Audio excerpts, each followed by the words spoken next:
अच्छा जी, हम बात कर रहे थे अलवसीला के हवाले से। मैं आपको बताती चलूं कि the way it is run is through the small box, यानी अगर आप अलवसीला की वेबसाइट पे जाएं तो अपने घर के लिए ये ऑर्डर कर सकते हैं। It has a tissue box, a lifelong calendar, यानी इट्स अ टाइमलेस कैलेंडर। और फिर जी इस तरफ अगर हम देखते हैं so there is a money box, और इस मनी बॉक्स में आप जब भी आप समझते हैं कि आपकी इस्तात है, घर में कोई काम है, तो आप इसमें पैसे डालते जाइए। It becomes like a small collection, और महीने की खास तारीख पे अलवसीला की टीम से कोई आके ये पैसे आपसे कलेक्ट कर सकता है। तो it's a home based charity system जिसमें आपके लिए कोई भी रकम बड़ी या छोटी नहीं है। This is how this entire network is running. So I thought it was a great idea and wanted to share that with you. अब जरा आगे बढ़ते हैं जी, सेनेट के इलेक्शंस की जरा बात कर लेते हैं। ये इलेक्शंस होने वाले हैं 3 मार्च को, लेकिन जिस तरह के हम देख सकते हैं सेनेट की 48 नशिस्तों के लिए 180 उम्मीदवार मैदान में आ गए हैं, और ये वजीर आजम के लिए भी और तमाम मुख्तलिफ पार्टीज के कायदीन के लिए काफी इस वक्त दर्द सर बना हुआ है। आइए दिखाते हैं इस पे आपको एक रिपोर्ट, और फिर इस पे जरा गुफ्तगू भी करेंगे। हमारे साथ रहें। ऐवान बाला में होगा किसका बोलबाला, सियासी जमातों ने अपने अपने उम्मीदवार मैदान में उतार दिए। इस्लामाबाद में सेनेट की जनरल नशिस्त पर 5 और खवातीन की मखसूस नशिस्त पर 4 उम्मीदवारों ने कागजात नामजदगी जमा कराए।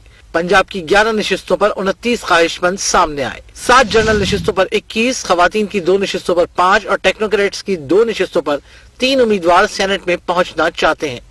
बलूचिस्तान की 12 नशिस्तों पर 41 उम्मीदवार मैदान में हैं। 7 जनरल नशिस्तों पर 19, खवातीन की 2 नशिस्तों पर 9, टेक्नोक्रेट्स की 2 नशिस्तों पर 8 और एक अक़लियती नशिस्त पर 5 उम्मीदवारों ने कागजात दाखिल कराए। खैबर पख्तूनख्वा की 12 नशिस्तों पर 52 उम्मीदवारों ने कागजात नामजदगी जमा करा दिए। 7 जनरल नशिस्तों पर 22, खवातीन की 2 नशिस्तों पर 13, टेक्नोक्रेट्स की 2 नशिस्तों पर 11 और एक अक़लियती नशिस्त पर 5 उम्मीदवार सेनेट में पहुंचने के ख्वाहिशमंद हैं। सिंध की 11 नशिस्तों पर 39 उम्मीदवार मैदान में आए हैं। 7 जनरल नशिस्तों पर 19, खवातीन की 2 नशिस्तों पर 9 और टेक्नोक्रेट की 2 नशिस्तों पर 11 उम्मीदवार सेनेट में कदम रखना चाहते हैं। जी जनाब, ये थी डिटेल्स, और अब हमारे साथ मौजूद हैं सीनियर जर्नलिस्ट आमिर जिया साहब। उनका तज्जिया भी जानते हैं कि क्यों ये हर दफा इतना ज्यादा प्रॉब्लमैटिक हो जाता है। यकीनन इसकी दौड़ में बहुत सारे उम्मीदवार हैं, लेकिन देखना यह है कि बोलबाला किसका होगा। अस्सलाम वालेकुम Aamir, and a very good morning to you. जी वालेकुम सलाम, बहुत शुक्रिया आपको। जी बहुत शुक्रिया वक्त निकालने के लिए। क्यों दर्द सर बन गया है सेनेट की नामजदगियां वजीर आजम के लिए भी? पीटीआई में इस वक्त क्या हो रहा है, आप किस तरह देख रहे हैं मामलात को? देखिए, तो पुराना मुहावरा सुना होगा आपने, 1 अनार और 100 बीमार। अनार एक है और बीमार बेशुमार है, और सबको बाइचुल हर पार्टी के लिए, जैसा आपने अपने इब्तिदाई में बताया, सब पार्टी में एक चैलेंज उसकी क़यादत के लिए, और जो हुक्मरान पार्टी होती है उसके साथ हमेशा तकाजे ज्यादा होते हैं।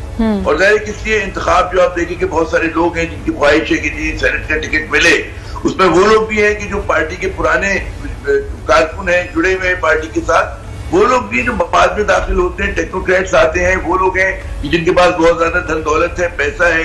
और हमारी जो तारीख रही है, आपको याद होगा कि हर सेनेट के इलेक्शन जो है मुतनाज़ा बनता है, हर मरतबा ये होता है कि जिनकी कोई सियासी बैकग्राउंड नहीं होता लेकिन पैसे माशाल्लाह बहुत ज्यादा होते हैं, वो आकर जनाब अपने लिए निश्चित खरीद लेते हैं। आखिरी जो आप इलेक्शन अगर याद करें, उसमें भी क्या हुआ था कि जिन पार्टीज की नुमाइंदगी नहीं थी, मिसाल के तौर पे पाकिस्तान पीपल्स पार्टी की नुमाइंदगी नहीं थी खैबर पख्तूनख्वा में, लेकिन उन्होंने सेनेट के वो नशिस्तें जीती। उसी तरह सेनेट चेयरमैन के इलेक्शन जो है आपको याद करें कि मुतनाज़ा बना, तो जाहिर किसके लिए जो एक सवालिया निशान है किस तरह से साफ शफाफ निजाम जो है आप अदा कर सकते हैं, क्योंकि लोग ये नहीं हो रहा कि अपने जमीर के मुताबिक पार्टी लाइन से हट के वोट दे रहे हैं, वो स्पीड दे रहे हैं कि पैसे ले रहे हैं। लेकिन अभी तक हमारी जो सियासी क़यादत है, पार्लियामेंट है, वो कोई फुल प्रूफ सिस्टम बनाने में नाकाम रही है। जी आप क्या कहेंगे आमिर, इसको फुल प्रूफ बनाने के लिए या मजीद ट्रांसपेरेंट बनाने के लिए जितने इकदाम लिए जाते हैं उस पर भी बड़ी तनकीद होती है। आपने बिल्कुल सही कहा कि हर दफा सेनेट के इलेक्शंस मुतनाज़ा हो जाते हैं, सवालिया निशान यहाँ की लॉ मेकिंग पे और मुख्तलिफ इजलास पे उठाए जाते हैं कि हॉर्स ट्रेडिंग हो रही है। क्या आपको लगता है कि 2021 में जहाँ बहुत सारे रिफॉर्म्स के जिक्र कर रहे हैं प्राइम मिनिस्टर इमरान खान साहब, इसमें कोई तब्दीली या रद्द-ओ-बदल ला पाएंगे?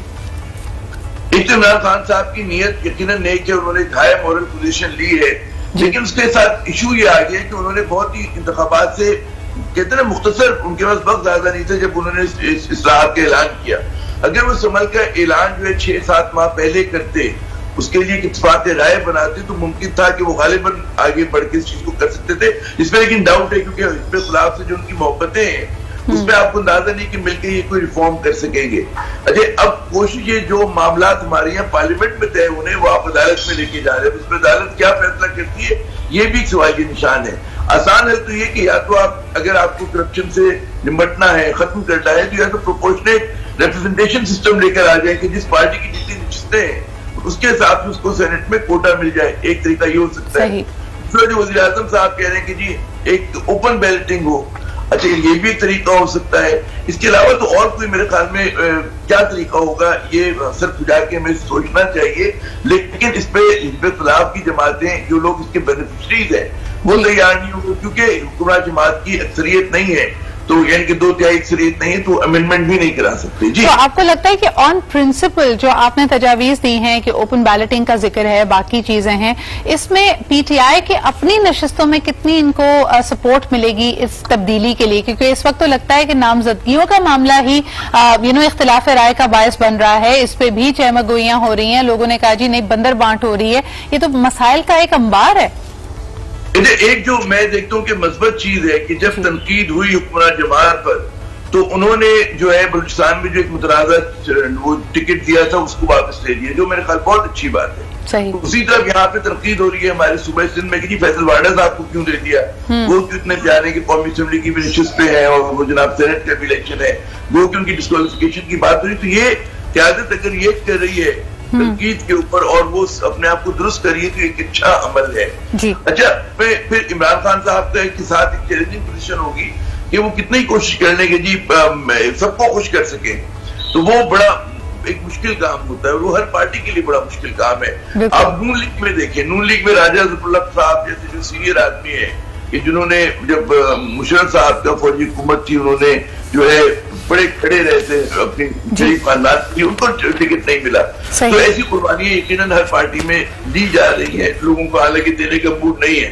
तो ये चैलेंजिंग सूरत हाल है और ये दबाव जो है इख्तिलाफात का वो सिर्फ पीटीआई तक महदूद नहीं है, वो इख्तिलाफात जो है नून लीग में भी है और पीपल्स पार्टी में भी है। जी बिल्कुल सही, बहुत बहुत शुक्रिया आमिर हमारे साथ मौजूद होने के लिए। बड़ा अहम इशू था और इसको अब देख के इसका जो मंतकी मरहला है, यानी अब जब 3 मार्च पे हम पहुंचेंगे और सेनेट के इलेक्शंस होंगे तब तक क्या तब्दीलियां आती है। बहुत शुक्रिया हमारे साथ मौजूद होने के लिए।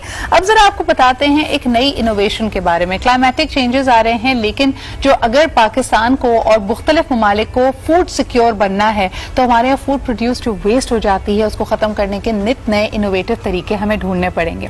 क्या आपको पता है कि एक नए मंसूबे का आगाज किया गया है क्वेटा में और इसकी इनोवेशन क्या है? किस तरह शमसी तवानाई से हम फलों और सब्जियों को खराब होने से बचा सकते हैं? I think that is the novel idea we are presenting to you today in मिलो पाकिस्तान। इसके लिए जो हमारे साथ मौजूद है फरहत नसीम साहिबा, जो कि प्रोजेक्ट मैनेजर हैं। अस्सलाम वालेकुम फरहत, बहुत शुक्रिया हमारे साथ मौजूद रहने के लिए। सबसे पहले ये बताइएगा कि हमारा आपका जो एक देरीना ख्वाब है, चैलेंज है कि ज्यादा से ज्यादा फूड प्रोड्यूस को बचाया जा सके, उसको मार्केट से लोगों तक पहुंचाया जा सके, खराब होने से रोका जा सके, ये प्रोजेक्ट किस तरह इसको अमल में ला रहा है, किस तरह इनको महफूज बनाया जा रहा है?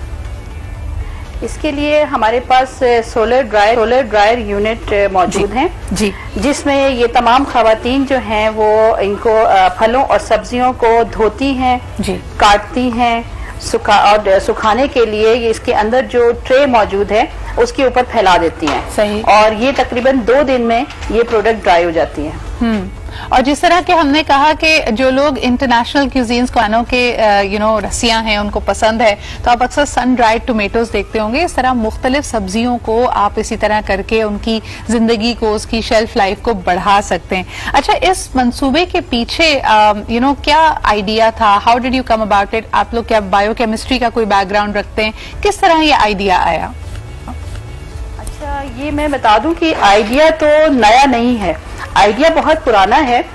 आप लोग जानते हैं कि बांग्लादेश में बनाना चिप्स पे बहुत ज्यादा काम किया जा रहा है। सही। तो वो लोग बनाना चिप्स बना रहे हैं, तो उससे ये आइडिया आया कि हमारे मुल्क में, हमारे पाकिस्तान में माशाल्लाह से हर तरह के फ्रूट और सब्जी की पैदावार होती है और वाफर मिकदार में हमारे पास फ्रूट और सब्जियां मौजूद होती हैं, जिनका एक बहुत बड़ा हिस्सा जो है वो जाया हो जाता है। तो हमने सोचा कि इनको जाया होने से बचाया जाए उसके लिए हमने फिर इसमें थोड़ी सी इनोवेशन लेकर आए हैं कि इनको बगैर किसी केमिकल के इनको सुखाया जाए ताकि उस वक्त इनको इस्तेमाल किया जा सके जब इनका सीजन नहीं होता। अच्छा, और ये बलूचिस्तान में भी ये आइडिया नया नहीं है, क्योंकि अक्सर घरेलू खवातीन जो हैं अपनी छतों के ऊपर इस प्रोडक्ट को, लेकिन होता ये था कि वो मक्खियों से बचाने के लिए तो जाली का कपड़ा डाल देती थी, लेकिन ये है कि उसके अंदर डस्ट और मुख्तलिफ जरासीम चले जाते थे। अब इसमें इनोवेशन हम ये लेके आए हैं कि ये बिल्कुल, ये मशीन जो है बिल्कुल चारों तरफ से कवर है और इसके अंदर ना डस्ट जा सकती है, ना मक्खियां और मच्छर जा सकते हैं, और ये बिल्कुल महफूज तरीके से इनको सुखाया जाता है। बिल्कुल। अच्छा, एक आखिरी सवाल आपसे इसकी मार्केटिंग के हवाले से भी करना चाहूंगी। आपने कहा बिल्कुल कि नया आइडिया नहीं है, और वाकई अगर हम रिवायती अंदाज में देखते हैं, लोग अचार डाल के भी अपनी छतों पर रखते थे, मुख्तलिफ फल जो होते हैं, मिर्चें होती हैं, उनको सुखाया जाता था, लेकिन आपने कहा कि अब ये जो इनोवेटिव तरीका है उससे इस प्रोडक्ट को, जो एंड प्रोडक्ट है, वो हाइजीनिक भी होगा। ये प्रोडक्ट जब तैयार हो जाएगा तो इसको मार्केट तक आप पहुंचाएंगे कैसे, और इसको लोग इस्तेमाल में कैसे लाएंगे? क्योंकि हो सकता है कुछ लोगों के लिए, कंज्यूमर्स के लिए, कस्टमर्स के लिए ये प्रोडक्ट आपकी नई हो, तो इसकी मार्केटिंग के बारे में कुछ बताइएगा फरहत। अभी फिलहाल तो हमारी सारी प्रोडक्ट जो भी हम ड्राई करते हैं वो इस्लामाबाद भेज देते हैं, लेकिन बलूचिस्तान में भी हम कोशिश कर रहे हैं कि इसकी मार्केट बन जाए। इसके लिए हमने कई इवेंट किए हैं अपने सेंटर में,